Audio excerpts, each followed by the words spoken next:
안녕하세요. 지식과 통찰을 나누는 시간입니다. 잠시 눈을 감고 상상해 보시죠. 어느 날 아침, 당신은 평소처럼 잠에서 깼습니다. 그런데 뭔가 이상합니다. 스마트폰을 들어 은행 앱을 켜보니 로딩 화면만 뱅글뱅글 돌아갈 뿐 열리지가 않습니다. 거리로 나가보니 현금 인출기 화면에는 서비스 중단이라는 차가운 안내문만 붙어 있습니다.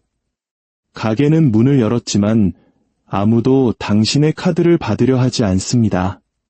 주유소는 오직 현금만 받는다고 소리칩니다. 월세 낼 날짜는 다가오는데 집주인은 계좌 이체를 거부합니다. 처음에는 그저 일시적인 전산 장애이겠거니 생각합니다. 하지만 거리의 분위기가 심상치 않다는 것을 깨닫게 되죠. 굳게 닫힌 은행문 앞에는 사람들이 불안한 얼굴로 줄을 서기 시작합니다. 대형마트는 카트를 산더미처럼 쌓은 사람들로 가득하고 모두가 구겨진 지폐로 계산하느라 아수성입니다. 플라스틱 카드는 한순간에 쓸모없는 조각이 되어버렸습니다. 텔레비전에서는 금융 시스템 긴급 점검 중이라는 뉴스 속보만 반복해서 흘러나옵니다. 그 순간 얼음물 같은 생각이 머리를 스칩니다. 내 돈은 내가 생각했던 그곳에 없었구나. 내 계좌에 안전하게 보관되어 언제든 꺼내 쓸 수 있는 상태가 아니었구나. 그것은 늘 화면 속의 숫자였을 뿐이고 이제 그 화면이 꺼져버린 것입니다.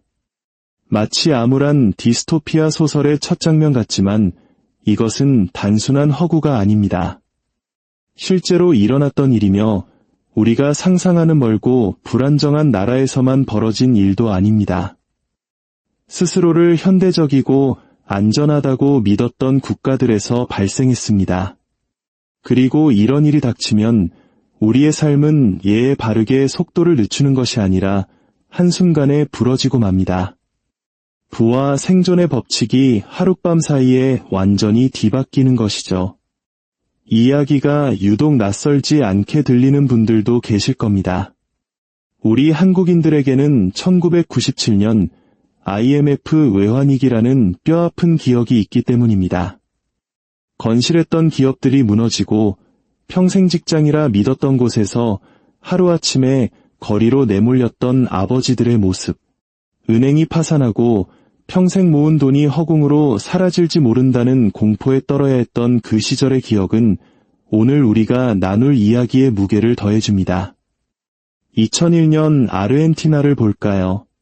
수년간의 잘못된 경제 운영과 부채, IMF 구제금융 끝에 정부는 절박한 상황에 몰렸습니다. 시민들은 자국의 화폐인 페소를 달러로 바꿔 해외로 빼돌리려 했고 은행의 예금은 둑이 터진 강물처럼 빠져나가고 있었습니다. 결국 정부는 은행의 문을 걸어 잠갔습니다. 그들은 이 조치를 코랄리토, 즉 작은 울타리라고 불렀지만 평범한 아르헨티나 국민들에게 그것은 감옥이었습니다. 현금 인출은 일주일에 250페소로 제한되었고 달러로 예금했던 계좌는 평가절하된 페소로 강제 전환되었습니다. 불과 몇 주 만에 내 집 마련과 사업자금 혹은 안락한 노후를 위해 모아두었던 저축의 실질 가치가 절반으로 증발했습니다. 분노한 사람들은 거리로 나와 냄비와 프라이팬을 두드렸습니다. 자신들은 안전하고 안정적인 중산층이라 믿었던 가정들이 순식간에 혼돈의 나락으로 떨어졌습니다. 이것이 바로 은행이 문을 닫을 때 벌어지는 일입니다. 돈이 사라진다는 것은 추상적인 개념이 아닙니다. 당장 내일 먹을 빵과 우유, 내야 할 집세를 감당할 수 없게 되는 지독한 현실입니다. 아르헨티나뿐만이 아닙니다. 2013년 키프로스, 유럽연합은 구제금융의 조건으로 정부의 은행 예금을 동결하도록 강요했습니다. 평범한 예금주들은 아침에 일어나 10만 유로가 넘는 계좌가 파산 직전에 은행을 구제하기 위해 문자 그대로 강탈당했다는 사실을 발견했습니다. 가장 큰 고통을 느낀 것은 억만장자들이 아니었습니다. 갑자기 직원들 월급을 줄 수 없게 된 중소기업 사장들, 연금을 찾을 수 없게 된 은퇴자들, 자녀의 학비를 낼 수 없게 된 부모들이었습니다. 2019년 레바논에서는 수년간의 부패와 재정 붕괴가 자본 통제를 촉발했습니다. 은행들은 당신의 계좌에 얼마가 있든 상관없이 한 달에 단 몇백 달러만 인출할 수 있도록 제한했습니다. 예금주들은 서류 대신 총을 들고 은행 지점으로 몰려들었습니다. 이 모든 사례에서 이야기는 동일합니다. 당신의 돈이라고 생각했던 것이 어느 순간 그들의 돈이 되어버린다는 것입니다. 설마 우리에게 그런 일이 일어나겠어? 라고 생각하는 미국의 심장부에서도 은행은 문을 닫았습니다. 1933년 대공황이 절정에 달했을 때 프랭클린 루스벨트 대통령은 전국적인 은행 휴일을 선포했습니다. 나흘 동안 미국 전역의 모든 은행이 문을 닫았습니다. 시민들은 현금을 인출할 수 없었고 기업들은 임금을 지불할 수 없었으며 불확실성이 사회 전체를 뒤덮었습니다. 정부가 은행들을 일일이 점검하고 선별적으로 다시 문을 연 뒤에야 대중의 신뢰는 서서히 회복되었습니다. 하지만 생각해 보십시오. 세계에서 가장 부유한 국가 중 하나가 붕괴를 막기 위해 금융 시스템 전체를 말 그대로 동결시켜야만 했습니다. 이 모든 이야기의 공통점은 은행이 당신의 돈을 당신이 생각하는 방식대로 보관하지 않는다는 사실입니다. 은행은 부분 지급준비제도라는 원리로 운영됩니다. 당신이 100만 원을 예금하면 은행은 그중 일부, 예를 들어 10만 원만 금고에 남겨두고 나머지 90만 원은 다른 사람에게 대출해줍니다. 기업대출, 주택담보대출, 혹은 정부에 빌려주는 국채 매입의 형태로 말이죠. 그 대출금은 다시 누군가의 예금이 되고 은행은 그 돈을 또다시 대출해 줄 수 있습니다. 그렇게 100만 원이라는 돈은 허공에서 500만 원, 1000만 원의 신용으로 부풀려집니다. 이것은 경제 성장의 연료를 공급하는 놀라운 기계입니다. 하지만 동시에 그것은 카드탑과 같습니다. 너무 많은 사람들이 동시에 자신의 원래 돈 100만 원을 돌려달라고 요구하면 은행에는 그 돈이 존재하지 않기 때문입니다. 이것이 바로 신뢰가 전부인 이유입니다. 금융 시스템은 사람들이 은행 문이 항상 열려 있을 것이라고 믿는 동안에만 작동합니다. 하지만 그 믿음에 균열이 가는 순간 뱅크런이 시작됩니다. 모든 사람이 돈을 인출할 필요도 없습니다. 단지 은행의 얄은 지급준비금을 드러낼 만큼의 소수만 몰려들어도 충분합니다. 일단 공포가 퍼지기 시작하면 아무리 건전한 은행이라도 무너질 수 있습니다. 마치 만원 극장에서 불이 났을 때 단 한 사람의 비명과 출구로의 돌진이 순식간에 생존을 위한 아수라장을 만드는 것과 같습니다. 정부는 이 사실을 너무나 잘 알고 있습니다. 그래서 위기가 닥칠 때마다 정부의 본능은 개인 예금자를 보호하는 것이 아니라 은행, 즉 시스템 자체를 보호하는 쪽으로 향합니다. 아르헨티나 정부가 코랄리토를 시행한 것은 악의가 있어서가 아니었습니다. 만약 사람들이 계속 돈을 인출하도록 내버려 두었다면 모든 은행이 일주일 안에 붕괴했을 것이기 때문입니다. 키프로스가 예금주의 돈을 압류하여 시스템을 구제하는 베일인을 단행했을 때 그것은 쓴 약으로 포장되었습니다. 하지만 현실은 잔인했습니다. 평범한 시민이 정치인과 은행가, 국제 채권자들의 실수를 자신의 재산으로 메워야 했습니다. 진실은 은행과 정부는 운명 공동체라는 것입니다. 은행은 정부가 신뢰를 강제하고 예금을 보증하며 이기 시에 구원투수로 나서주기를 필요로 합니다. 정부는 은행이 자신들의 채권을 사주고 재정 적자를 메워주며 경제의 신용을 공급해주기를 필요로 합니다. 위기가 닥치면 그들은 서로의 등을 지키기 위해 대열을 좁힙니다. 그리고 그 대열에서 소외되는 사람은 바로 당신, 예금자이자 납세자, 자신의 돈의 주인이라고 믿었던 바로 당신입니다. 예금자 보호제도 같은 안전장치가 이 환상을 강화합니다. 한국은 1인당 5천만 원까지 예금을 보호해주죠. 이것은 훌륭한 보호장치처럼 들립니다. 하지만 스스로에게 질문해 보십시오. 만약 전국의 모든 예금자가 동시에 이 보증을 요구하며 은행으로 달려간다면 그 돈이 과연 존재할까요? 아닙니다. 보호기금은 전체 예금액의 극히 일부에 불과합니다. 이 제도의 진짜 힘은 심리적인 것입니다. 당신을 안심시키기 위해 고안된 위약인 셈입니다. 현대 사회는 어떻습니까? 스마트폰, 암호화폐, 핀테크 앱의 시대에도 이 문제는 사라지지 않았습니다. 오히려 더 깊어졌습니다. 돈의 디지털화는 우리를 그 어느 때보다 은행과 중앙화된 시스템에 의존하게 만들었습니다. 만약 서버가 다운되거나 카드 리더기가 고장나거나 기관이 당신의 계좌를 동결시킨다면 당신의 부는 순식간에 허공에 뜬 숫자에 불과하게 됩니다. 현금이 사라져가는 사회에서 은행 폐쇄는 대공황 시절의 낡은 공포가 아닙니다. 그것은 언제든 일어날 수 있는 현대적인 악몽입니다. 이제 그 파급 효과를 생각해 봅시다.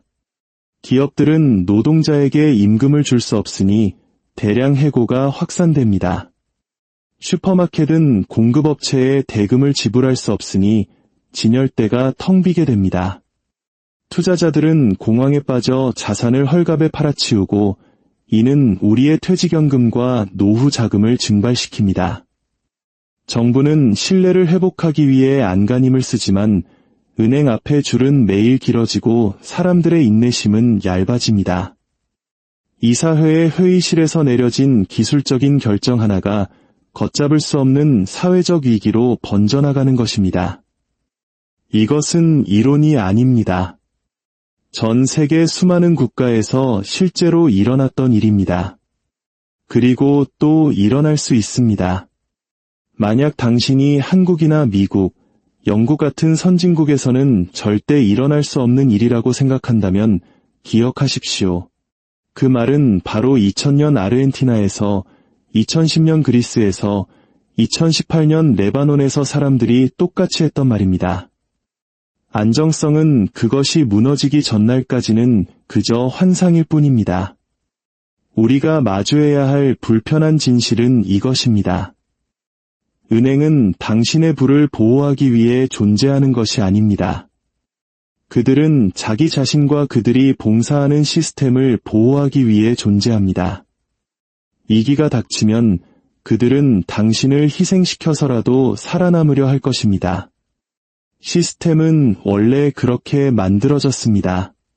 그리고 그렇지 않다고 믿는 것, 그것이 가장 위험한 착각입니다. 이 모든 이야기들을 관통하는 단 하나의 진실은 당신의 돈은 시스템이 허락할 때까지만 당신의 것이라는 점입니다. 은행 앱에 찍힌 숫자는 안전하게 느껴집니다. 그것이 더 이상 의미 없어지기 전까지는 말이죠. 정부 부채가 사상 최고치를 기록하고 글로벌 공급망은 위태로우며 지정학적 긴장이 고조되는 오늘날의 세상에서 은행 휴일이나 자본 통제는 결코 먼 나라의 이야기가 아닙니다. 그것은 국가가 언제든 꺼내 쓸 수 있는 비상, 도구함 속의 연장일 뿐입니다. 그렇다면 우리는 무엇을 할 수 있을까요? 해답은 공황에 빠져 현금을 인출하거나 침대 밑에 쌓아두는 것이 아닙니다. 역사는 반응적인 공포가 우리를 더 취약하게 만들 뿐이라는 것을 보여줍니다. 진정한 전략은 회복 탄력성을 기르는 것입니다. 분산 투자는 단순한 유행어가 아니라 생존 전략입니다. 자산을 한 가지 형태 이상으로, 하나의 기관 이상으로, 심지어 하나의 국가 이상으로 나누어 보유하는 것은 이기시의 마비 상태에 빠지느냐, 아니면 기동성을 유지하느냐의 차이를 만듭니다. 진정한 부는 당신이 얼마를 버느냐가 아니라 위기 상황에서 당신이 실제로 얼마를 손에 쥘 수 있느냐에 달려 있습니다. 금, 부동산, 달러, 심지어 일정량의 비상현금 보유는 구시대적인 발상이 아닙니다. 그것은 생명줄입니다. 그리고 개인적인 차원을 넘어 우리는 함께 목소리를 내야 합니다. 정부가 만드는 금융보호법들이 어떻게 설계되는지 알아야 합니다. 예금자 보호, 긴급명령, 자본통제는 붕괴를 막는 근본적인 해결책이 아니라 공황을 관리하는 수단에 가깝습니다. 이 사실을 이해하지 못하면 우리는 안일함에 빠지게 됩니다. 하지만 이해한다면 우리는 더 나은 규칙과 투명성, 그리고 이기심하다 우리보다 시스템을 우선시해온 역사에 대한 책임을 요구할 수 있습니다. 이 이야기의 가장 소름 돋는 부분은 신뢰라는 것이 얼마나 허약한가 하는 점입니다. 은행은 물리적으로 무너질 필요가 없습니다. 단지 사람들이 믿음을 거두기만 하면 됩니다. 그 믿음의 균열이 가는 순간 카운트다운은 시작됩니다. 그리고 은행 폐쇄가 선언되면 가면이 벗겨집니다. 은행은 결코 중립적인 서비스 제공자가 아니었습니다. 그들은 정부, 거대 기업, 글로벌 시장과 깊이 얽혀있는 권력 구조 그 자체입니다. 당신은 고객이 아닙니다. 당신은 그저 작동할 때까지만 작동하는 시스템의 한 참가자일 뿐입니다. 역사는 정확히 반복되지는 않지만 그 메아리는 매우 크게 울립니다. 아르헨티나, 키프로스, 레바논, 그리고 미국으로부터 얻는 교훈은 간단합니다. 접근권을 소유권과 혼동하지 말라는 것입니다. 만약 당신의 부가 오직 특정 기관의 자비에 의해서만 존재한다면 그것은 진정으로 당신의 것이 아닙니다. 오늘의 이야기가 당신의 관점에 새로운 울림을 주었다면 저희와 함께 이 지적 여정을 계속해 주십시오. 당신의 구독과 공유는 세상에 숨겨진 원리를 탐구하는 더 깊이 있는 콘텐츠를 만드는데 가장 큰 힘이 됩니다. 역사는 해답을 품고 있습니다. 우리는 그 해답을 찾는 길을 비추겠습니다. 감사합니다.